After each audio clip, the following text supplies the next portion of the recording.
Sorry, start please. Continue. Start please. सहज योग क्या है? सहज योग, सह माने आपके साथ और जो माने जन्मा हुआ, जो योग है माने जो ये आपका चित्त है, इसकी एकाकारिता, इस चारों तरफ फैली हुई परमात्मा की प्रेम शक्ति से घटित होना ही योग है। और ये हर एक इंसान का जन्म सिद्ध अधिकार है। उसे प्राप्त करना, जैसे कि सहज का दूसरा अर्थ है आसान, स्पॉन्टेनियस। इसके लिए हमारे अंदर पूरी व्यवस्था, कोई भी इंसान ऐसा नहीं है जिसके अंदर ये व्यवस्था नहीं। माने आपके त्रिकोणाकार अस्थि में, जिसे अंग्रेजी में सेक्रम कहते हैं, इसका मतलब है कि ग्रीक लोग जानते थे कि ये जो हड्डी है त्रिकोणाकार, ये सेक्रेड है, माने पवित्र है, इसलिए उसका नाम सेक्रम बहुत अनादिकाल से बोलते हैं। अब ये जो हड्डी है, इसमें इस त्रिकोणाकार अस्थि में 3.5 कुंडल डाल के जो शक्ति बसी है, उसे संस्कृत में कुंडलिनी कहते हैं। हमारे अंदर परमात्मा ने 3 और शक्तियां दी हुई।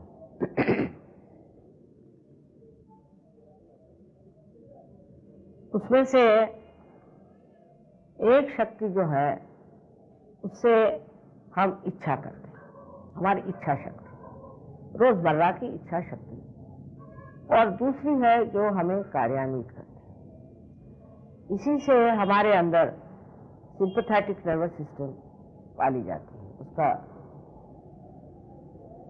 प्लावित होना इन्हीं 2 शक्तियों के द्वारा होता है। पहली शक्ति जिससे कि हम इच्छा करते हैं, उस शक्ति को जिस चैनल से प्रसारित किया जाता है, उसका नाम ईड़ा नाड़ी। और दूसरी शक्ति जो कार्यान्वित होती है, जो इच्छा है उसके लिए जो कार्य करते हैं, अपने अस्तित्व से और अपने शरीर से, वो वाली शक्ति, उसे हम कह सकते हैं कि right side sympathetic nervous system जो है वो चलती, पर उसका नाम पिंगला नाड़ी। इस प्रकार हमारे अंदर 2 चैनल, ईड़ा और पिंगला नाड़ी हैं। इसके अलावा हमारे अंदर एक तीसरी नाड़ी, जिसे सुषुम्ना कहते हैं, जो बीचों बीच होती है, जो मध्य मार्ग है। ये दोनों शक्तियां लेफ्ट और राइट से आकर इस तरह से मिल जाती हैं और बीच में चक्र बन जाता है, जैसे ये बना हुआ है चक्र। बीच वाले चक्रों के अंदर हमारी शारीरिक, मानसिक, बौद्धिक, सांस्कृतिक, यहाँ तक कि हमारी आध्यात्मिक सारी ही उन्नति बसी हुई। जब ये चक्र किसी तरह से खराब हो जाते हैं या इनकी शक्ति कम हो जाती है, नष्ट हो जाती है, तब हमें अनेक तरह के विकार हो जाते हैं, शारीरिक, मानसिक, बौद्धिक और आध्यात्मिक। तो ये जो हमारे अंदर एक बड़ी सूक्ष्म तंत्र की तरह बना हुआ, लेकिन तांत्रिक और हम लोगों में ये फर्क है कि तांत्रिक इस तंत्र के बारे में कुछ नहीं जानते और झूठ मूठ में वो लोग अपने को कहते हैं कि हम तांत्रिक हैं और हम ये कार्य करते हैं, वो कार्य करते हैं, पर अधिकतर तांत्रिक जो है वो भूत विद्या को इस्तेमाल करते हैं और उस भूत विद्या से वो लोगों को मेस्मराइज करते हैं। मोहिनी विद्या जिसे हम कहते हैं, इनके लिए प्रेत विद्या, श्मशान विद्या आदि अनेक नाम। अब हमारे अंदर जो ये शक्तियां हैं 3, उसके अलावा हमारे अंदर एक चौथी शक्ति। जब तक हम मनुष्य नहीं हुए तब तक इस चौथी शक्ति का प्रादुर्भाव नहीं, तब तक हमारी ये 3 ही शक्तियां कार्यान्वित रही और जो जो हमारी उन्नति होती रही, प्रगति होती रही, हमारे कहना चाहिए एवोल्यूशन में, वो पूरी तरह से इन 3 शक्तियों के द्वारा चलती रही। जैसे कि पहली शक्ति है इच्छा शक्ति, दूसरी शक्ति है कार्य शक्ति और तीसरी शक्ति जो है जिसे हम कह सकते हैं कि दोनों का समन्वय या संतुलन, या जिसे हम कहेंगे कि मध्य मार्ग। धीरे धीरे मनुष्य आज इस स्थिति में पहुंच गया कि वो इस कलयुग में बहुत परेशान। कभी तो वो बहुत ज्यादा गलत रास्ते में जाता है, गलत काम करता है, अपने को एक तरह से पूरी तरह से नष्ट करते जाता है। दूसरी तरफ वो ऐसा चलता है कि वो बहुत दुष्ट हो जाता है, अहंकार से भर जाता है और लोगों के साथ बहुत जाता है। इसका उदाहरण एक समझ लीजिए, हिटलर।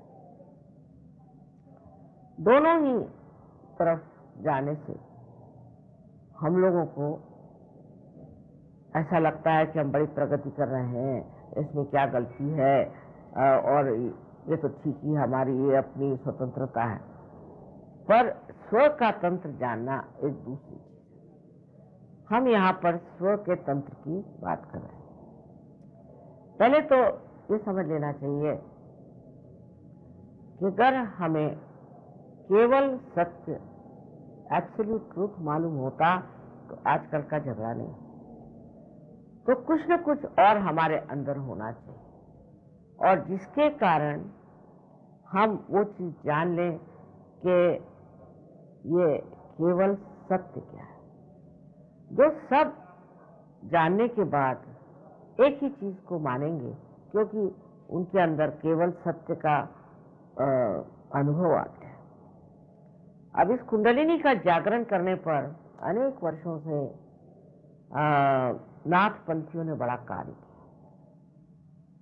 नाथपंथियों के ये कार्य में एक प्रणाली थी, एक परंपरा थी कि एक गुरु एक ही शिष्य को जागृति देता था और एक ही शिष्य पे मेहनत करता था। और कभी कभी ये शिष्य भी गलत रास्ते पे चले जाते थे और जो वो कहते थे वो नहीं मानते थे।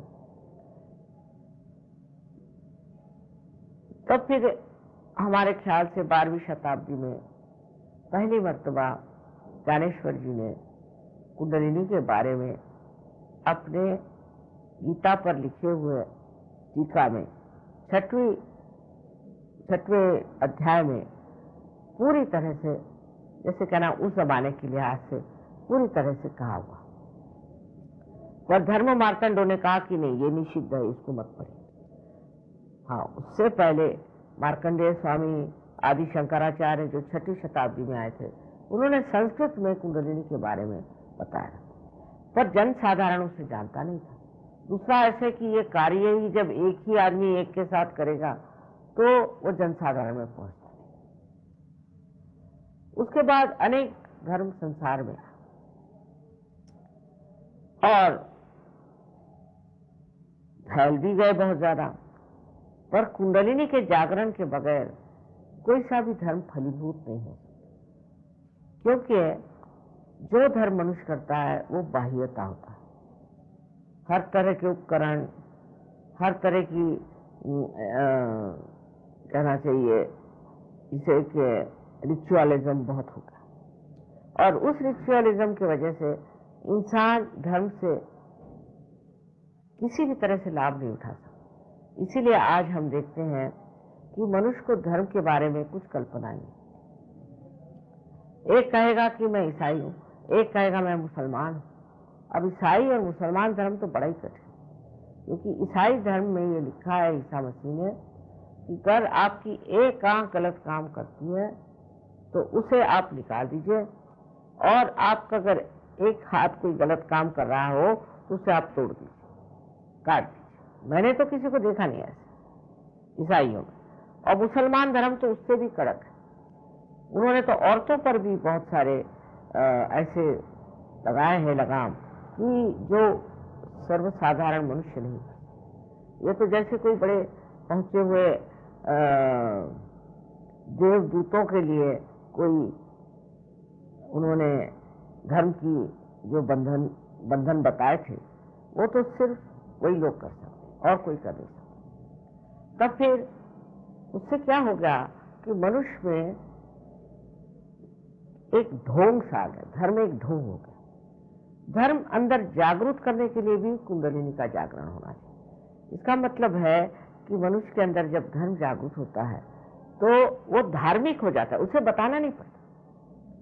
कारण जब कुंडलिनी का जागरण होता है तो आपके आत्मा आपके चित्त में आ जाती है, अटेंशन आ जाती है। उसके प्रकाश में मनुष्य वही करता है जो उसके लिए सुखदायी हो, उसके लिए पोषक हो, कंस्ट्रक्टिव हो। और जो कुछ भी नाशवान है, नाशमय है, डिस्ट्रक्टिव है, उसे करता है। ये तो सिर्फ जब तक उसके अंदर आत्मा का प्रकाश जागरूक नहीं होता, वो सब गलत सलत काम करते रहता है। इसमें उसका कोई दोष नहीं। अंधेरे में अगर कोई आदमी चले और गिर जाए तो उसे कोई दोष नहीं देना चाहिए। उसी प्रकार की बात।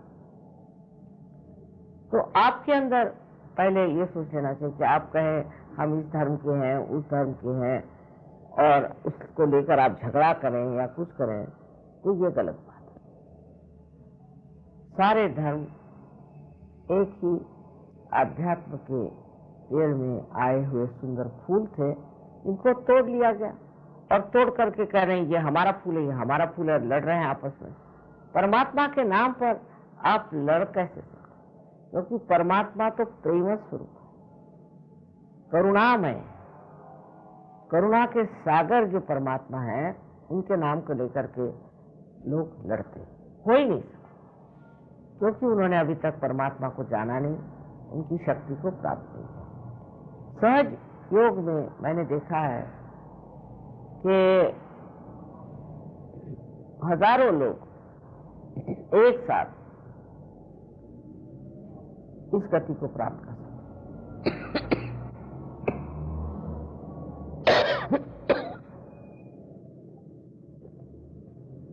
बड़े आश्चर्य की बात। पहले जब मैंने कार्य शुरू किया तो सिर्फ एक स्त्री से शुरू किया, और उसके बाद और 12 लोग पार हो गए।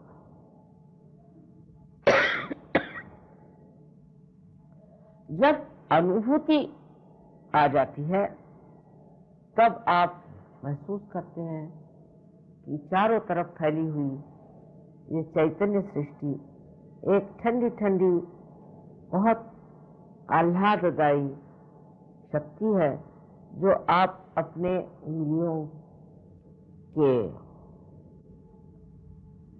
ऊपर देख सकते हैं, उसको जान सकते हैं, महसूस कर सकते हैं, और आपके जो हथेली है उसमें भी आप महसूस कर सकते हैं। ऐसे ही जब कुंडलिनी 6 चक्रों को भेद करके और ब्रह्मरंध्र से बाहर आती है, तब उसका संबंध ये चारों तरफ फैली हुई प्रेम शक्ति से एकाकारिता प्राप्त कर।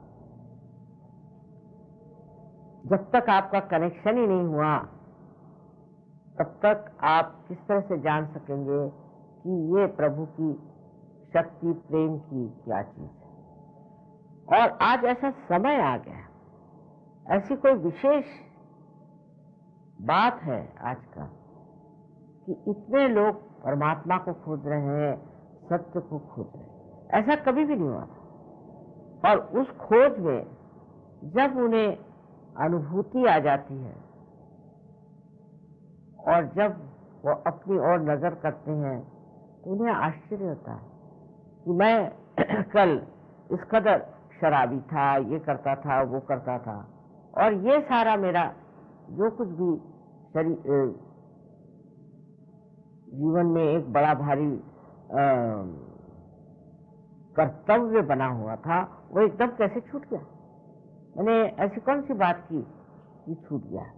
धीरे धीरे इस शक्ति से, आत्मा की शक्ति से आप देखते हैं कि आप स्वयं ही बड़े शक्तिशाली हैं, और आप देखते हैं कि इस आत्मा की शक्ति से आप दूसरों को भी प्रकाश दे सकते हैं। हमने देखा है लोग बहुत से पहले स्टेज पर भी जाने के लिए डरते थे, अब तो बड़े बड़े वक्ता हो गए। जो लोग कभी कविता करना नहीं जानते वो कविता करने लग गए। बड़े बड़े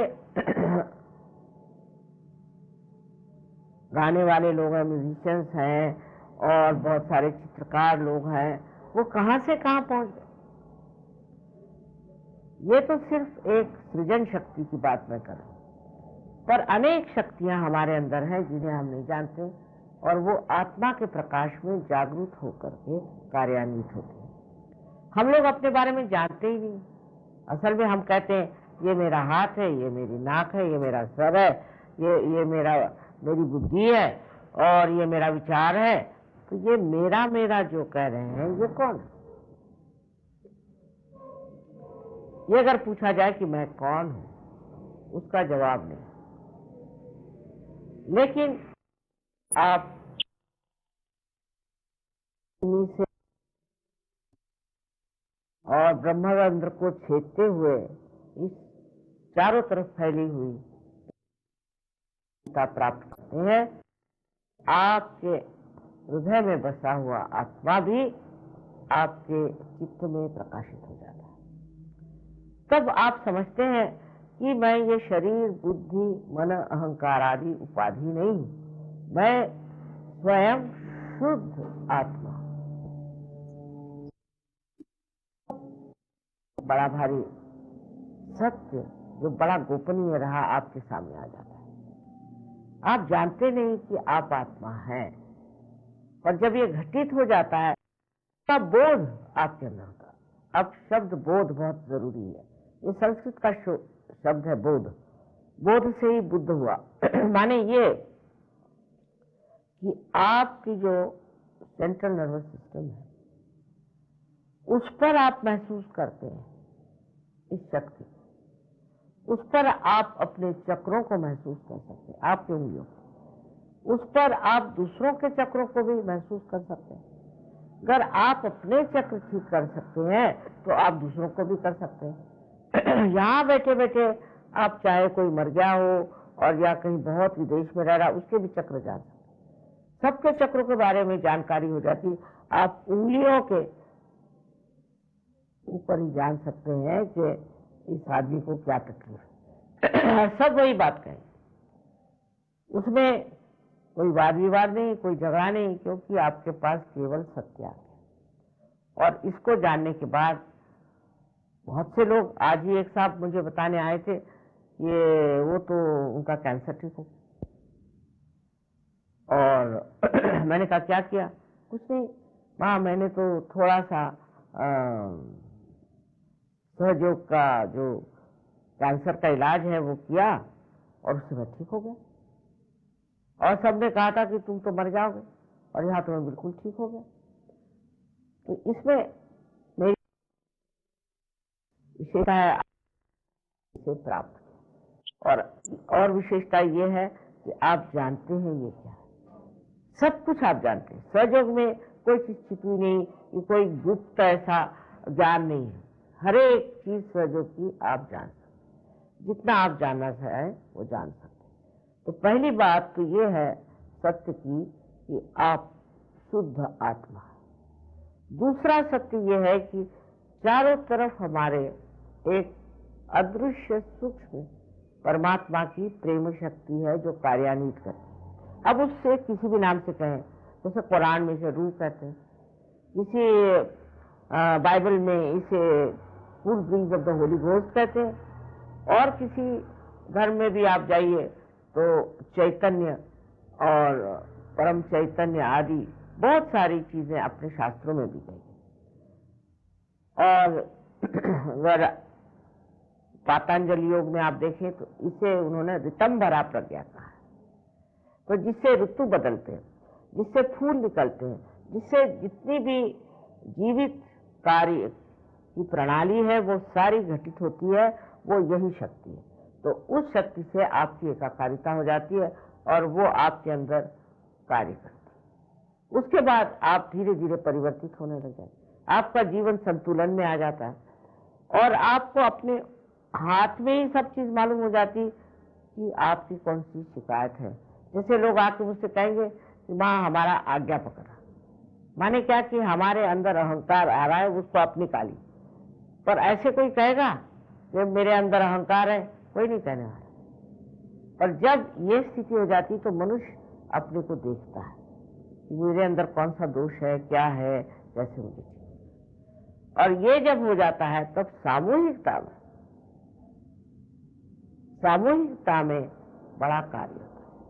सामूहिकता में ऐसा कार्य होता है कि एक नया ही सिलसिला चलता है। अब लोग हैं रशिया में, वो भी आत्म साक्षात्कारी है, इंग्लैंड में है वो भी है, जापान में है, हर जगह। और वो सब एक चीज जानते हैं अपने बारे में और दूसरों के बारे में कि इनको क्या शिकायत है और हमें क्या शिकायत और इसे कैसे करना चाहिए। सब एक ही भाषा बोलते हैं, वो है चक्रों की भाषा। और इस तरह से एक नया युग मुझे दिखाई दे रहा है सामने आ रहा है। अब इसमें आप पैसा ऐसा नहीं दे सकते। समझने की बात है कि कोई सी भी जीवित कार्य के लिए हम लोग पैसा नहीं दे सकते। अगर कोई बीज है उसको अगर हम जमीन में डालते हैं तो उसके लिए कोई जमीन को हम पैसा नहीं देते।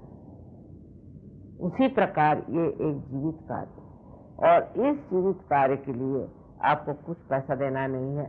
और अगर कोई पैसा मांगता है तो पहले समझ लीजिए कि ये ठगबाजी। इसमें मैं ऐसा कहूंगी कि हम आज मनुष्य हुए उसके लिए हमने किसे पैसे दिए। तो अगर हम एक आध्यात्मिक स्वरूप में आ जाएं उसके लिए हमें किसे पैसे दें। हाँ ये ठीक है कि आप कोई हॉल ले रहे हैं तो उसका पैसा दे दीजिए या किसी ऐसी चीज को पैसा दें, पर अगर आप चाहें इस कार्य के लिए कोई पैसा नहीं दे सकते। अगर मनुष्य इतना ही समझ ले कि इसका पैसे से कोई संबंध नहीं है और भगवान को मालूम नहीं पैसा चीज क्या होती है और बैंक क्या होती है, अगर ये बात समझ ले तो अधिकतर जो गलत किस्म के आजकल गुरु निकल आए हैं वो सब ठिकाने जाए। अब तो धर्मों में भी, धर्म भी जो है वो मनी ओरिएंटेड हो गया, या तो वो पावर ओरिएंटेड हो गया और या तो वो मनी ओरिएंटेड है। हर एक चीज में आप इतना पैसा रखिए तो हम भगवान के पास चिट्ठी लिख देंगे, वो आपका सब ठीक है। इस प्रकार बहुत ही निम्न स्तर की बातें हम परमात्मा के नाम पर कर रहे हैं। मुझे बड़ी खुशी कि इतने लोग आज इससे प्लावित हुए और उनको आराम मिल रहा है।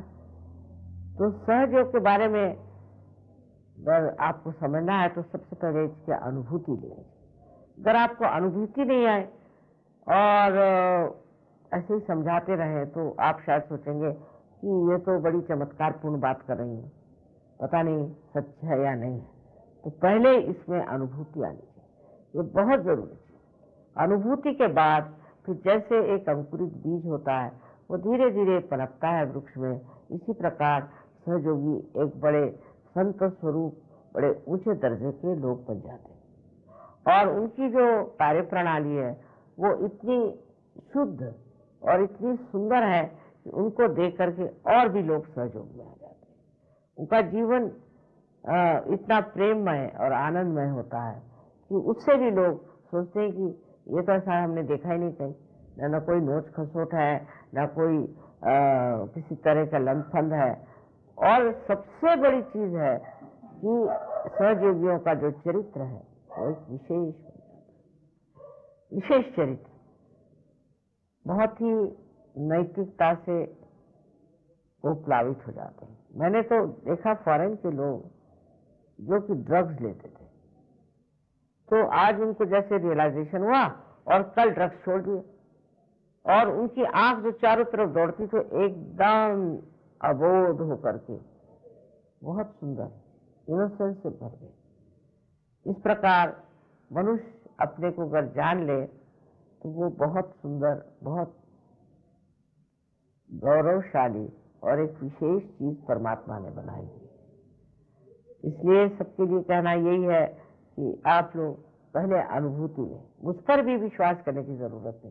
हो सकता मैं भी आपको गलत रास्ते पे डाल सकती हूँ, इसलिए पहले आप अनुभूति लें और उसके बाद समझ लें, क्योंकि ये अंधविश्वास से भी बहुत हम लोगों का नुकसान हुआ है। तो मैं नहीं चाहती कि आप मेरे ऊपर ऐसा विश्वास करें कि बिल्कुल उसमें अंधता है। अब इसमें जो अड़चन है वो आती हो इस तरह से कि अगर कोई आदमी महामूर्ख हो तो उसको तो हम कुछ नहीं कर सकते, बूढ़ों के लिए सहयोग नहीं। दूसरे कोई आदमी बड़ा उद्दाम और अपनी बात चलाता होगा, उस पर भी उसकी कुंडलिनी जागृत नहीं होती। तीसरे ऐसे लोग जो बहुत पापी हैं, दुष्ट हैं, उनकी भी कुंडलिनी नहीं जागृत होती। अब कोई कहे हिटलर को आप मां जागृति दो तो मैं नहीं दे सकती।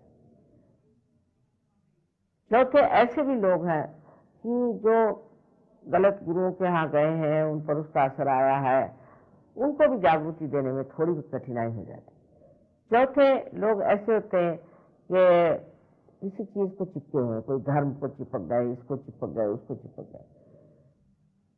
अगर आप वास्तविक स्वतंत्रता चाहते हैं तो पहले स्व के तंत्र को जागरूक करें। जब वो हो जाएगा उसके लिए आपको फिर कोई परेशानी ही नहीं है, आप सब चीज समझेंगे।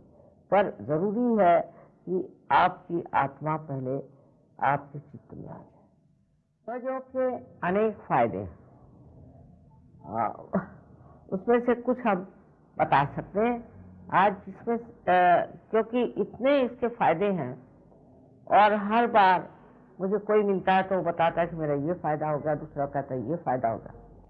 पर अगर हम इसका वर्गीकरण करें तो पहला तो सबसे बड़ा फायदा है कि आपको शारीरिक स्वास्थ्य का लाभ,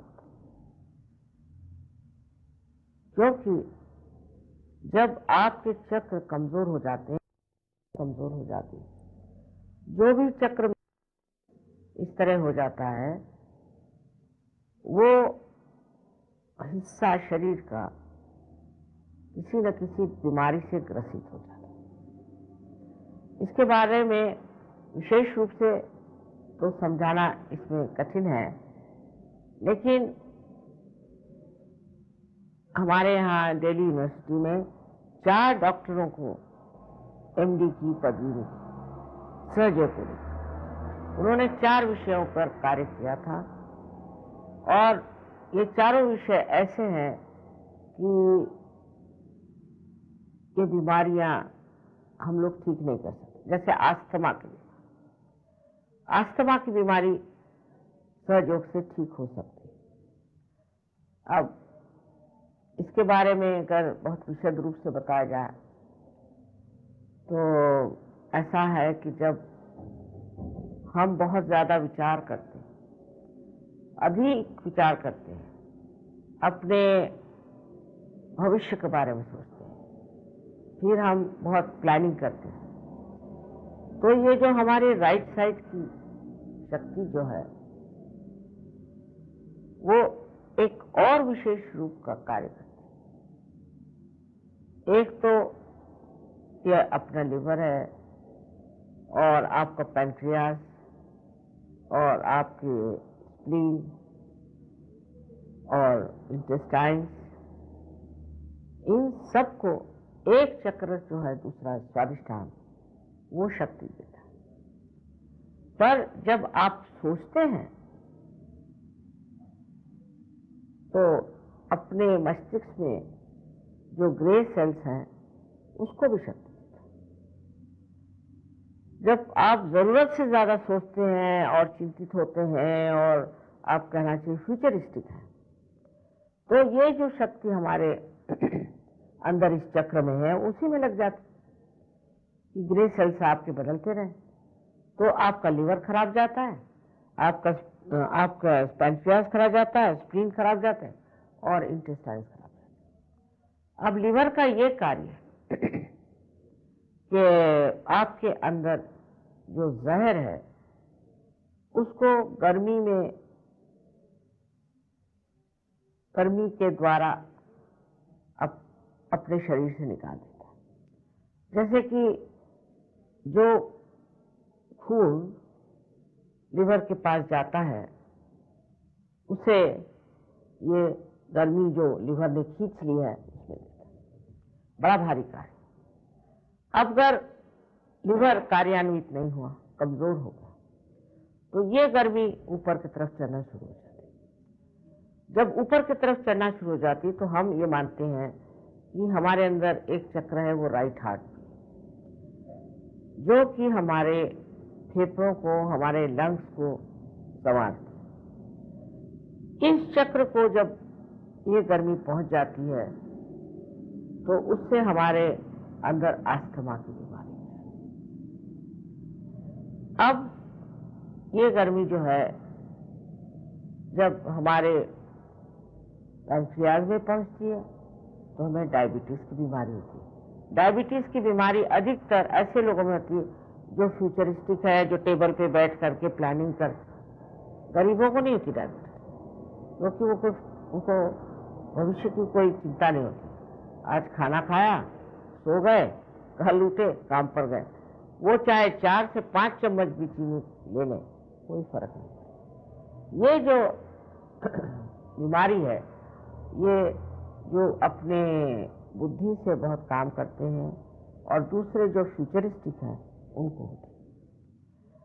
फिर आपके स्प्लीन में तो बहुत ही खतरनाक बीमारी होती है। ये स्प्लीन जो है, इसका कार्य ऐसा है कि ये आपका स्पीडोमीटर है।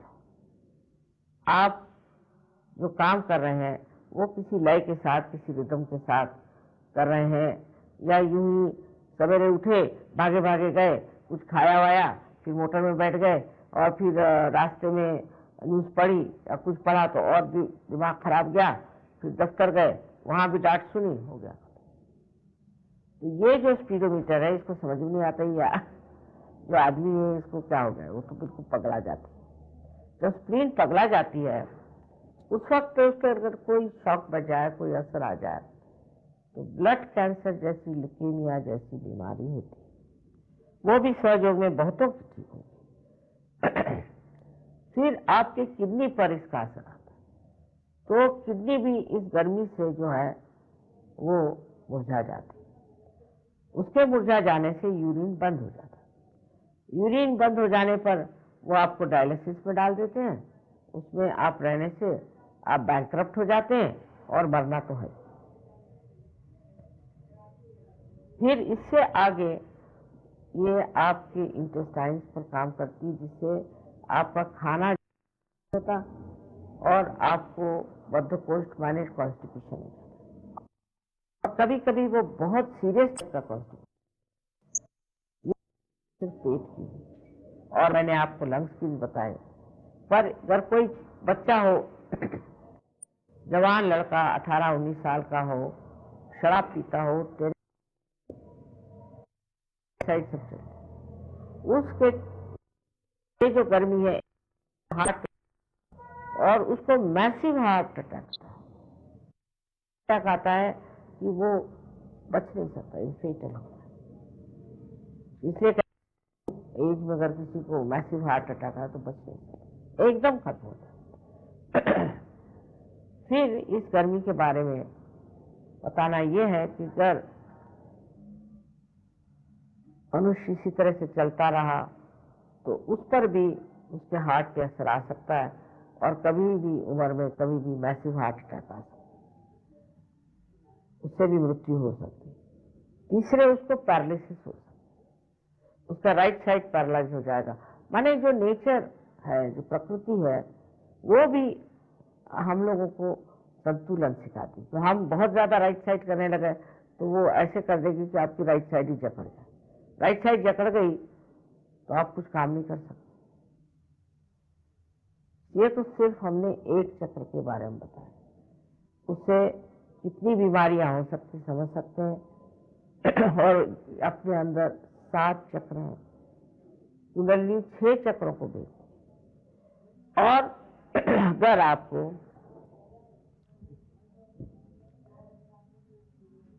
6 चक्र ठीक हो जाए तो आपको पूरी तरह से स्वास्थ्य मिल जाए, फिर आपको कोई परेशानी नहीं। इससे कैंसर की बीमारियां आदि अनेक ऐसी बीमारियां ठीक हुई हैं और हो सकती। पर सबसे पहले अनुभूति आना चाहिए। और ये जरूरी नहीं कि जितने भी बीमार आप इकट्ठे करें। तो मैंने देखा जैसे एक को ठीक करो 10 को उठा के ले आए, इसको भी ठीक करें। और जो लोग बीमार होते हैं अधिकतर मैंने देखा कि उनको ठीक करने पे उसमें से बहुत 5 या 10% लोग सहयोग में उतरते हैं। बाकी तो सिर्फ ठीक हो गए, बस चले गए, फिर दूसरी बीमारी फिर आ गई, फिर तीसरी बीमारी फिर आ गई। तो सहयोग में जो स्थित होते हैं लोग समझदारी से, वो पूर्णतया स्वस्थ हो जाते। सबसे बड़ा फायदा ये। अब दूसरा जो फायदा है कि आपके मन में शांति प्रस्तापित है।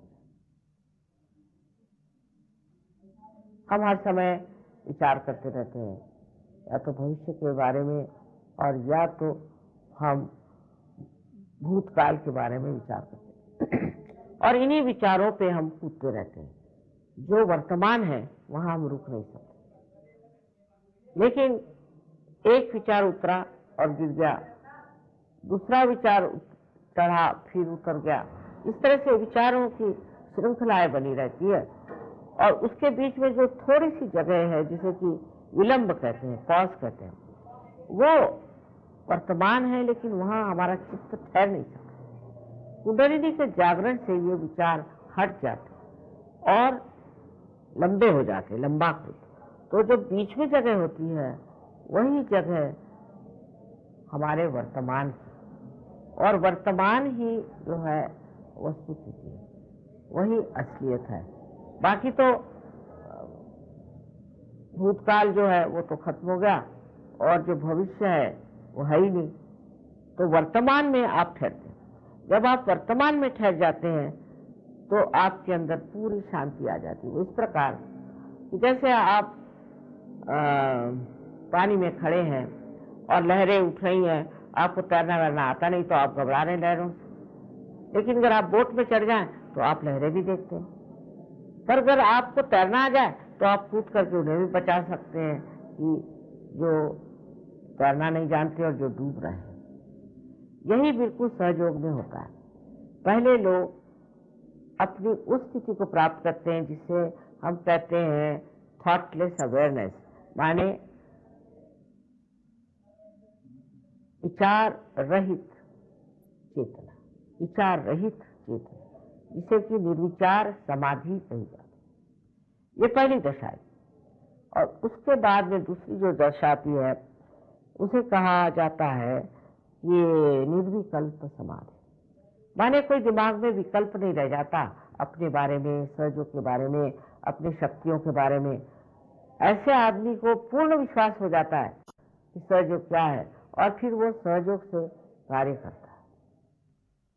ये दशा भी किसी किसी लोगों को तो पहली मर्तबा आ जाती है और किसी किसी को थोड़ा समय लगता है। तो निर्विचार समाधि को प्राप्त करने से आप एकदम शांत होते हैं। यही आपके अंदर की शांति की स्थिति है जिसे हमें प्राप्त करना है, जिससे हमसे सारे जो क्रूर विचार हैं और हिंसाएं हैं और दूसरों को नष्ट करने की प्रवृत्तियां सब खत्म हो जाती।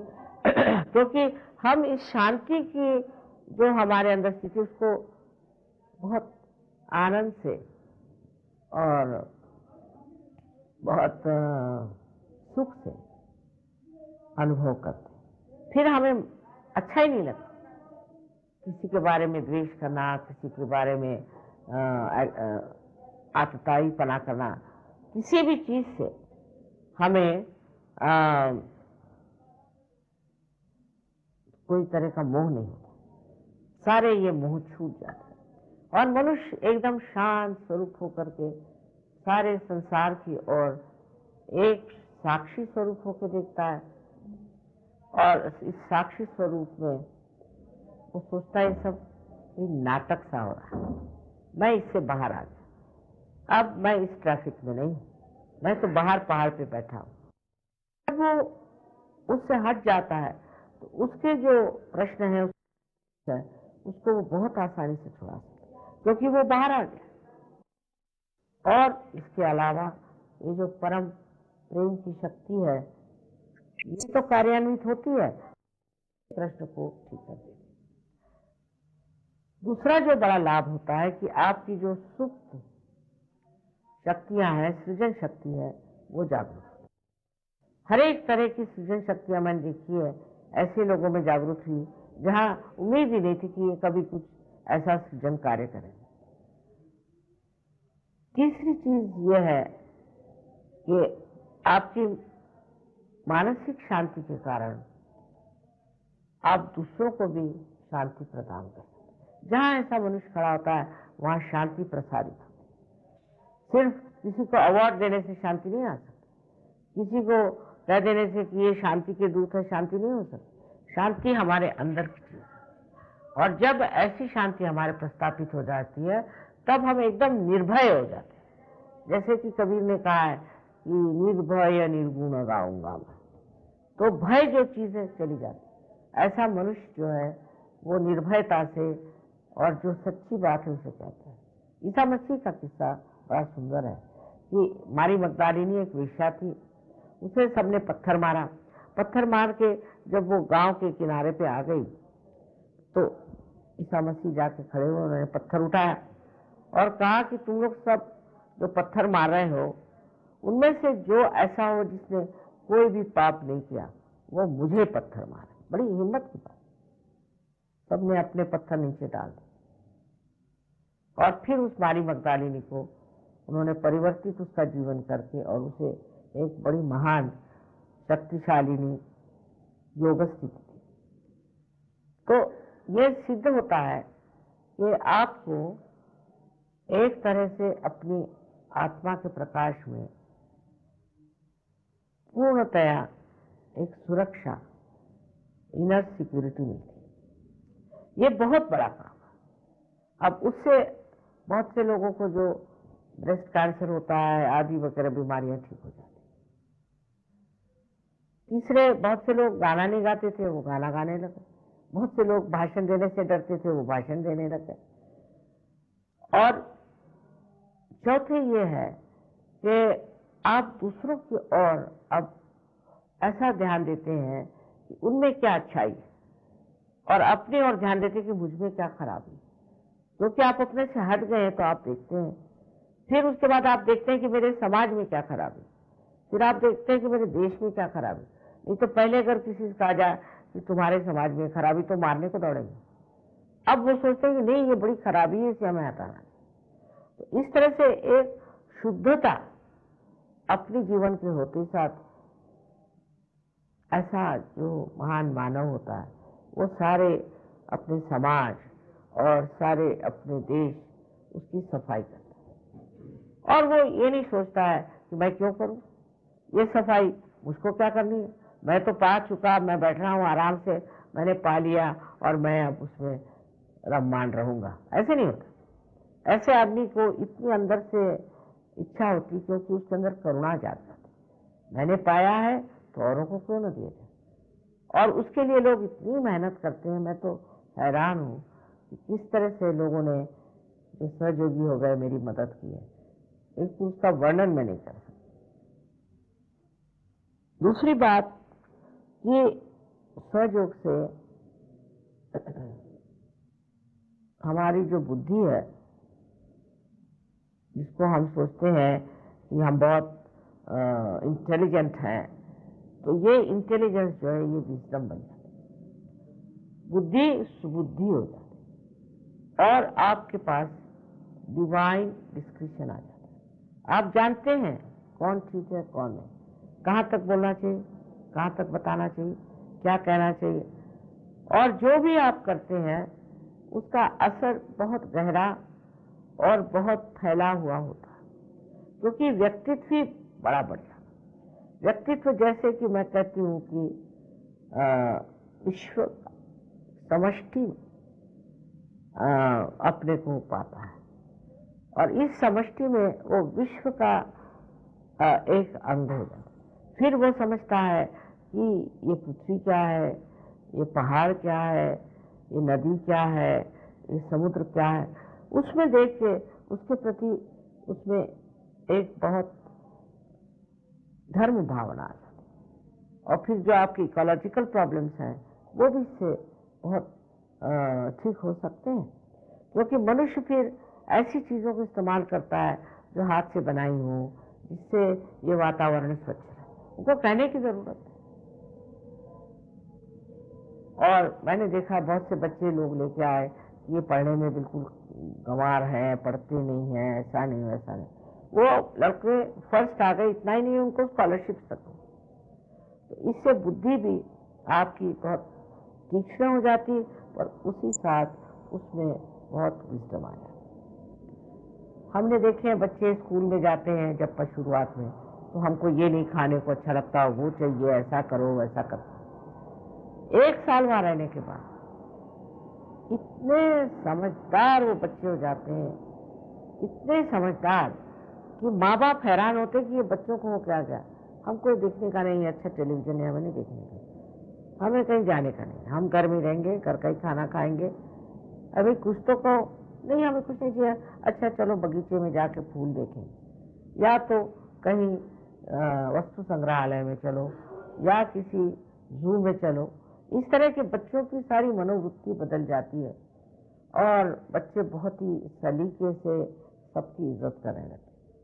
सबसे बड़ी बात है कि हम किसी भी चीज़ की आजकल के ज़माने में इज्जत नहीं करते। ज़मीन की इज्जत नहीं, जो अपनी माँ है, हमें सूर्य की इज्जत नहीं है, और सबसे बड़ी बात है कि हमें अपने माँ बाप की भी इज्जत नहीं है, अपने संस्कृति की भी इज्जत नहीं। तब फिर हम जागरूक होते हैं सहज संस्कृति में। वो एक बड़ी ही अभिनव चीज, उसमें मनुष्य एकदम नैतिक हो जाता है, हो ही जाता है, उसको कहना नहीं पड़ता। मैं किसी से नहीं कहती कि तुम नैतिकता करो, एकदम नैतिक हो जाता है। बहुत से गाली देने वाले लोग मैंने देखे, उनकी गालियां ही भाग जाती हैं। शराब पीने वालों की शराब छूट जाती है। हर तरह की अनैतिकता जो आज हमें कलयुग में दिखाई देती है, वो हर तरह से खत्म। ये जो बड़ा भारी लाभ आज के समाज में हमें होने वाला है, वो सिर्फ सहयोग से हो सकता है, लेक्चर देने से या कुछ करने से। अगर आप लेक्चर देंगे तो नैतिकता जो है वो जागरूक तो हो नहीं सकती। यही बात हमने देखा है धर्मों के मामले, कि अगर आप कोई धर्म में कहें कि आपको जो करना करो, स्वतंत्र, जैसे ईसाई लोगों का होगा, तो उससे उनमें नैतिकता नहीं रही।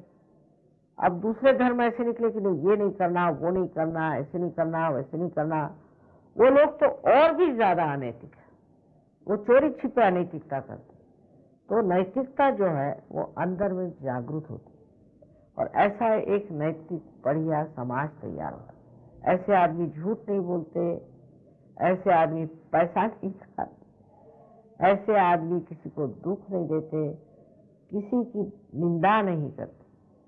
हर समय ये होता है कि किस तरह से इनको ठीक किया जाए, किस तरह से इनको इनकी आफतों से छुट्टी दिलाए। पूरी समय करुणा इस तरह से बहती रहती। और बहुत से लोगों को तो मैंने देखा भी नहीं, वो तक ठीक हो गए। ये सहयोगियों की मेहनत है, इससे सब हुआ। ये जो हमारे अंदर से आने वाली इमेज, जिसे कहना चाहिए नैतिकता है, उससे समाज व्यवस्थित हो जाता है, उससे बच्चे अच्छे हो जाते हैं।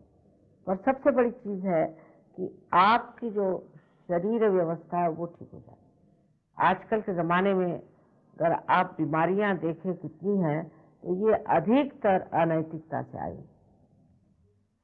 अब दूसरी बात हमें सोचना चाहिए कि धर्म के मामले में हम लोगों को अभी इस चीज को मान्यता देनी चाहिए कि सारे धर्म आध्यात्म में ही आधारित है।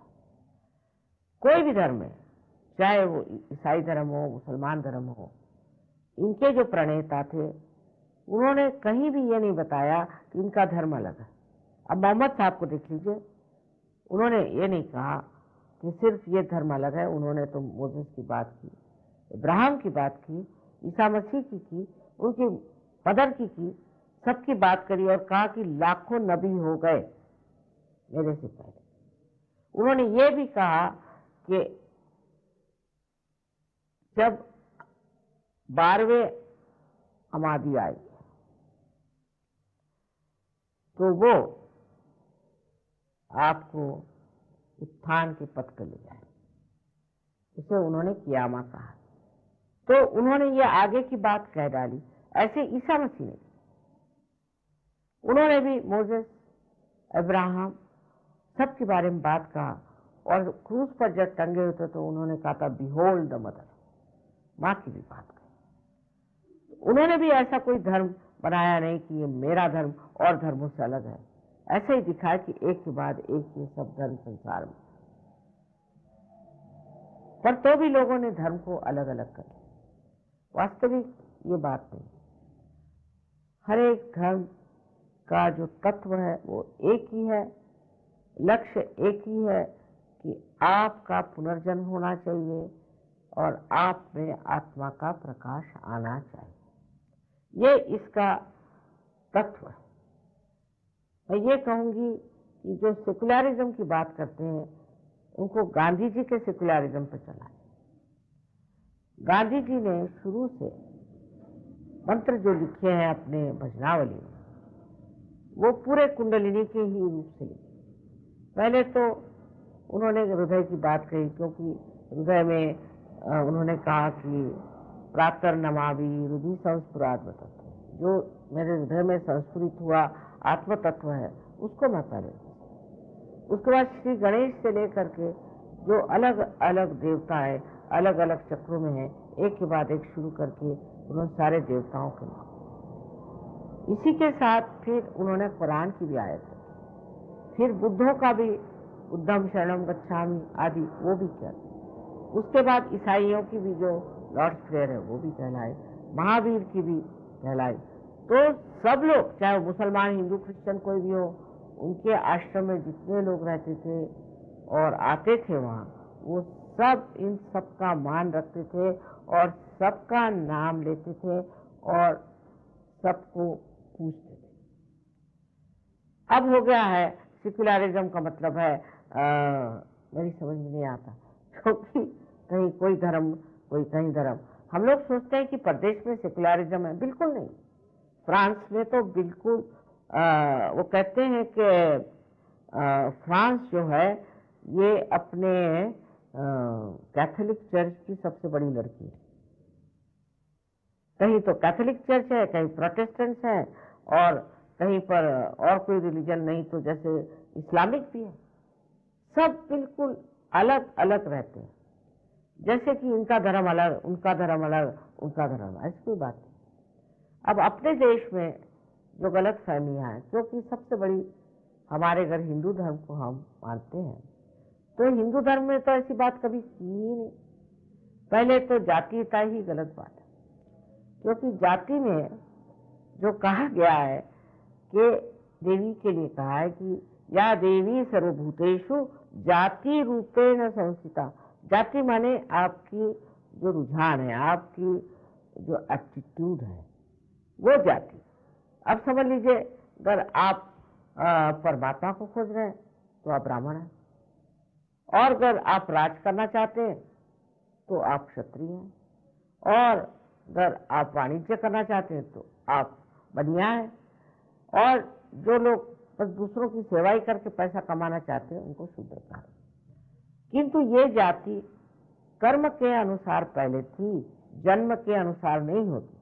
क्योंकि आप देखते हैं कोई भी ऐसा है जो कहे कि नहीं मैं ब्रह्म को खोज रहा हूं, ऐसा ब्राह्मण कोई मैंने देखा नहीं। वो तो इधर राज भी कर रहे हैं ब्राह्मण लोग, फिर वो क्षत्रिय है, वो ब्राह्मण नहीं। इस तरह से जाति पहले थे। उसका एक मैं आपको प्रूफ देती हूँ कि श्री राम जब जंगल में गए तो शबरी ने, बुद्धि थी वो, थोड़े से दांत थे, तो दांत में लगा लगा के हर एक बेर तो चख के उसने श्री राम को,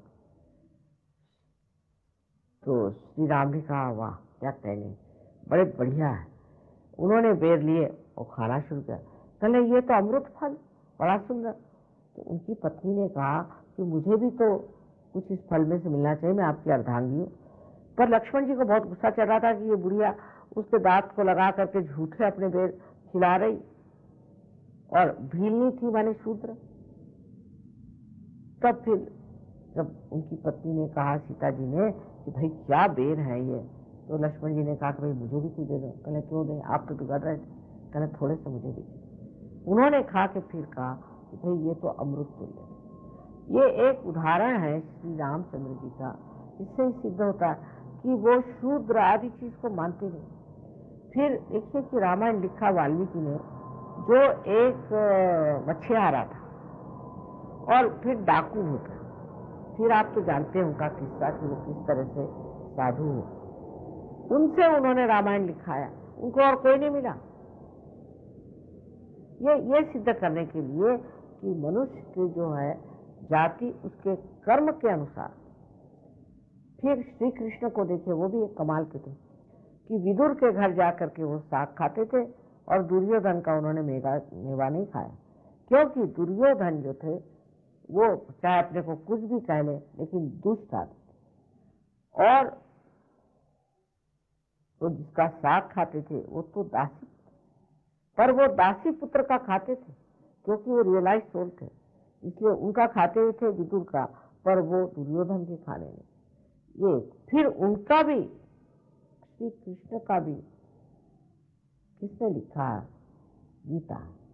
बड़ी कमाल की चीज है कि व्यास मुनि एक इसको कहना चाहिए कि अवैधानिक या इलीगल चाइल्ड, एक मछुआर थे, उन्होंने श्री कृष्ण की गीता ली। ये सिद्ध करता है कि ये लोग दिखाना चाहते थे कि क्या बेकार की चीज लगा रखी जाति पाति, पर हम लोग इस चीज को नहीं समझ पाते।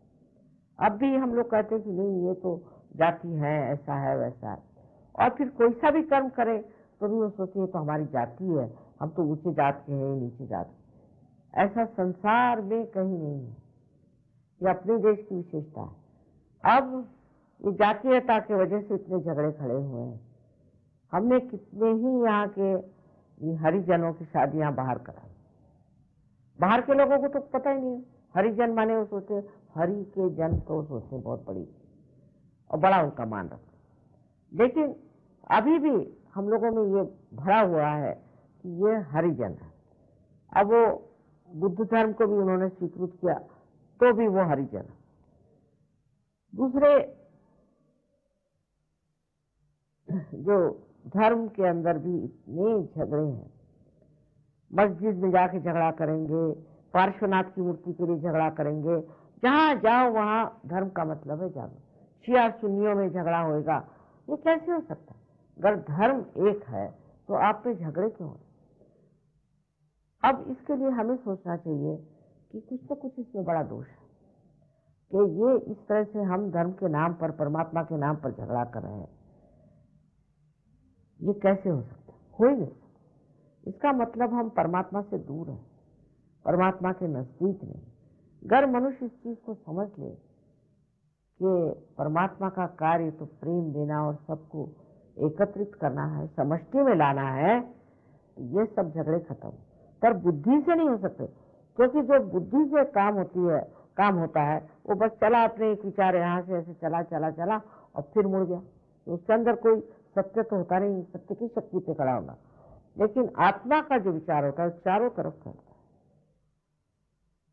और फैलते ही जाता है, उसके गिरने की कोई आशंका।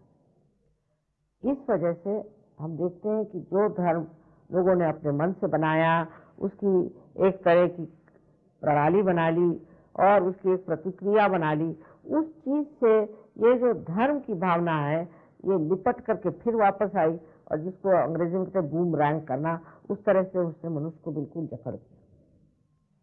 और अब लड़ रहे हैं, झगड़ रहे हैं। अपने देश में तो ऐसा होना ही नहीं, क्योंकि यहाँ न जाने कितने संत साधु हो, और कोई संतों ने कभी भी इस तरह की बात नहीं की, किसी ने नहीं। उसमें ब्राह्मण भी थे, उसमें शूद्र भी थे, और उसमें अनेक जाति के लोग थे, लेकिन एक संत दूसरे संत को जिस प्रेम से आदर से देखता है, वो तभी हो सकता है कि आप असल में संत हैं। जब ये आदर आपको सबके प्रति हो जाएगा तो आपका प्रश्न छूट जाएगा। अब एक छोटी सी मैं आखिर में एक बात बताऊंगी कि महाराष्ट्र में एक कवि थे नामदेव, जिनको गुरु नानक ने भी बहुत माना, और एक थे दूसरे संत, वो कुमार थे। तो नामदेव उनसे मिलने गए। जब मिलने गए तो उसको देखते हठात खड़े। मराठी में उन्होंने कहा, निर्गुणाचा भेटी आलो सगुणाची। मैं तो तुम्हारे अंदर निर्गुण देखने आया था, चैतन्य देखने आया था, तू तो सगुण खड़ा है। ये एक संत ही संत को कहे, और संतों ने हमेशा संतों को सुना। मुसलमानों में जो सूफी हो गए, यहाँ पे हजरत मोहम्मद निजामुद्दीन साहब, फिर आपके खुसरो साहब, मोहद्दीन साहब, इस तरह के हर एक जगह, यहाँ तक कि मैंने सूफी देखे हैं ट्यूनीशिया में है, आपके टर्की में, और टर्की में एक बड़े पुराने सूफी थे। उन्होंने बताया कि श्री माता जी जो है उनका कार्य फातिमा बी से बहुत ज्यादा है, पहचान है। और अब वो रहे नहीं इस दुनिया में, पर उनके शिष्य लोग हमें मानते हैं। तो इस तरह से हर धर्म में ऐसे साधु संत हो, हर एक धर्म, कोई ऐसा धर्म है जिसमें नहीं। और वो सब ये सोचते हैं कि सारे ही धर्म एक ही आध्यात्म के पेड़ से निकले हुए फूल। उनको ये प्रश्न है, क्योंकि हम लोग अंधकार में हैं, इसलिए हम जानते ही नहीं, और इस अंधकार में, इस अज्ञान में हम लड़ते। ये समस्या तो एकदम छूट जाती है। इतना ही नहीं कि धर्म धर्म का झगड़ा छूट जाए, पर देशों का, देश जो एक जमाने में हमारे दुश्मन थे, वो भी आज सहयोग में सब मित्रता है। हर जगह ईरान के लोग हैं, पाकिस्तान के लोग हैं, कहाँ कहाँ से लोग आए हुए हैं। मैं तो हैरान हो जाती देख करके कि इनकी कितनी प्रगति है और कहाँ से कहाँ प्राप्त करें। तो इस तरह से जो इसको कि हम कहते हैं कि नेशनल इंटीग्रेशन, वो जबरदस्ती से नहीं हो सकता, तो समझाने से, लेक्चरबाजी से नहीं होगा, पर अंदर की जागृति से अपने आप हो जाता। कुछ कहने की जरूरत